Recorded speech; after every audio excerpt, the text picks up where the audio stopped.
Greetings, my movie ghouls. Welcome to another episode of Halloween Countdown. 31 films in 31 days, also known as 31 Days of Horror. Tonight, day 26, we watched The Mist.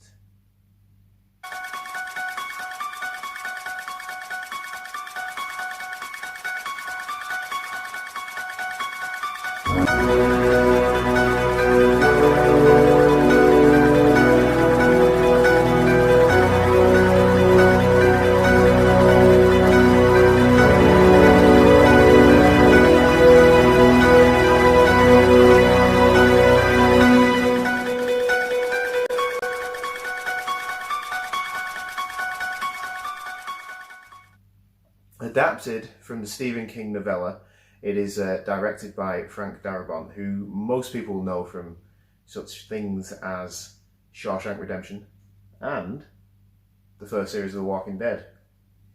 And if you look at this film closely, you will see a fair few Walking Dead alum. I think I counted 3. There's a few, isn't there? Yeah. Some that are still in the show today, even though I don't watch it. Anyway, The Mist. What's it about? Over to you, Marina. You go through it better than me. The Mist, shockingly, is about some mist. It starts off, there's some guy who's an artist drawing lots of Stephen King references on portraits, and he goes over to his neighbour's house. Basically there's a storm that night, so they hook her down. They go over the neighbour's and his car's been destroyed and something else, so his neighbour asks if he's got to town, so he says yeah, okay. Goes to town, takes his kids, his wife stays at home.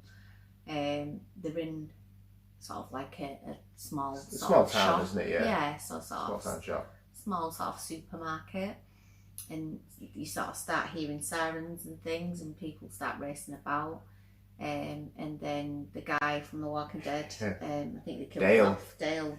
He left because Frank Darabont was sort of pushed, and because they worked together before. Sorry. Yeah, well, he runs in, sort of says there's something in the mist. There's something in the mist. He's got a bit of blood on him. Yeah. He's like, it took so and so. So people are sort of panicking, and then this mist really starts to sort of surround. So they shut the doors, and then the story unfolds. And you've got basically a gaggle of people, from kind of all walks of life, locals. Well, all walks of life, but Stephen King characters, shall we say? Yeah. But there's a lot of locals. Yeah. But it sounds like a bit similar, not far from where we live. There's lots of like out of towners where people are just rich and have second homes. Yeah. And generally locals sort of get annoyed by that, and that's a bit like this in this film. So you've got that sort of mix of people with a little bit of friction because of that. Yeah. There is some military guys. There's a military three military men who are caught in the shop. Yeah. So you've got a bit of a mix really, and then you've got the local loon who's a religious fanatic. Believes in the Old Testament God. A couple of sort of hick hillbilly type of guys. It is. All that's missing is they're chewing the old tobacco. Oh, you got to. All that's missing from this, in Stephen King terms, is the psychotic bullies. Where were they at? Well, in around about where she was, wasn't she? Yeah, I suppose doubled up.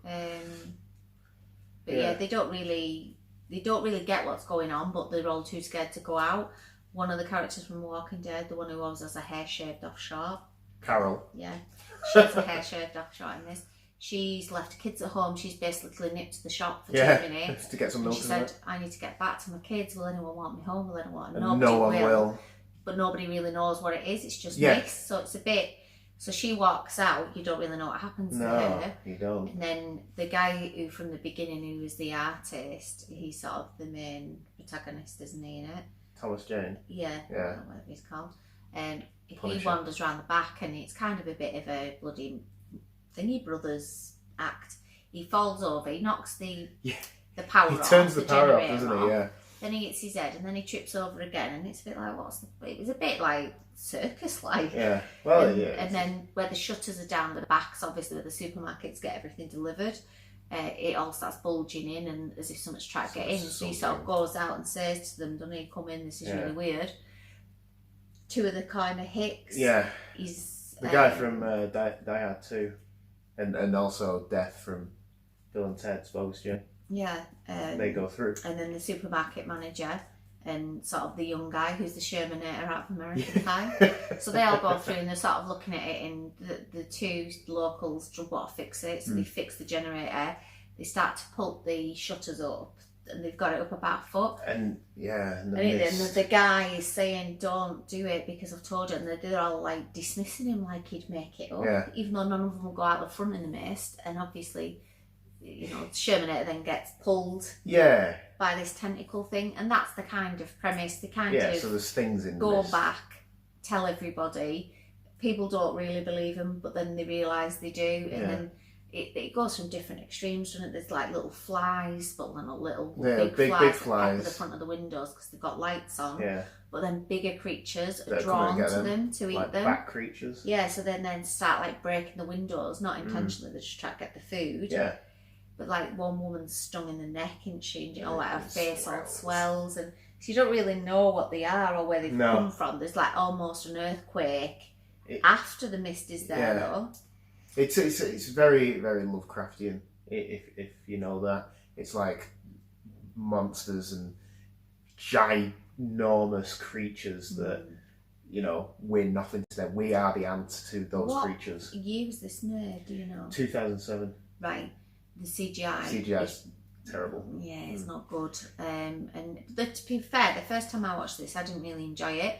I did enjoy it more this time. You've done that a couple of times. Yeah, I have. This run. It is good. I enjoy it, and I think that the idea behind all the monsters and all that sort of stuff is quite interesting. I think the execution is. I think that's the only thing that lets the film down, as well as the jump into conclusions. So, like, you've got these hicks who are dismissing Thomas Jane's character. And it's like, well, hang on, you've only just really met. You wouldn't be like that antagonistic. And there's a few bits like that happen. But overall, the film and the story works really well. Yeah, it's like the religious fanatic. Yeah.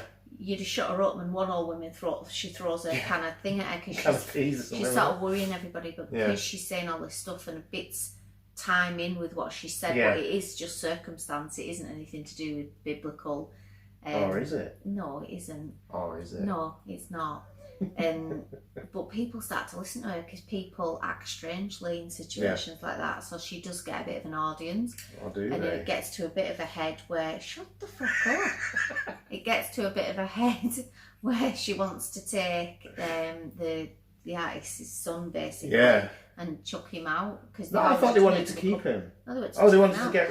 Yeah, but they'd already chucked other people out. Yeah. They blamed there was a couple of soldiers. And then it kind of all kicks off, doesn't it? So then the group, the smaller group, so it's the elderly one who kicked the can, that's Twilight Zone, who threw the can, Dale, out of Walking Dead. The other one out of Walking Dead, not with a short eye, the blonde-haired one who's pretty. His son and him. Andrea. They get the way out, they get into a car. Yeah. They manage to get a gun, and then they just end up driving out of there. But they do. They get so far, but they seem to be travelling with the mist. And then, if you haven't seen it, I urge you to go and watch it, because this film is great. But then the ending just cements it. It adds that final nail to the coffin, doesn't it? It's shocking. I remember, even though I've seen it before, even tonight, I was like, oh, it's a hard watch, especially the way Thomas Jane plays it. He's superb, really, isn't he? He's like, just the last 5 minutes of him is just, it's so good. But yeah, so I'm not gonna go into it. I'm not gonna spoil that, actually. I won't spoil it, but it's quite a difficult watch. Yeah, it is. and it's understandable. But what I like about this is at the opening, you see him, like you said, he was painting like Stephen King references, and he's painting the Dark Tower, the gunslinger, and he's there. And when I was watching this, I was thinking he would actually make a really good gunslinger, even though Idris Elba played him. What? Idris Elba. I think Thomas Jane would have made a good gunslinger. Probably would have made a better one, to be fair. Well, that film was just shite. But other than that, I think the CGI just lets it down. At the very end, you then also see Carol from The Walking Dead, who left at the very beginning.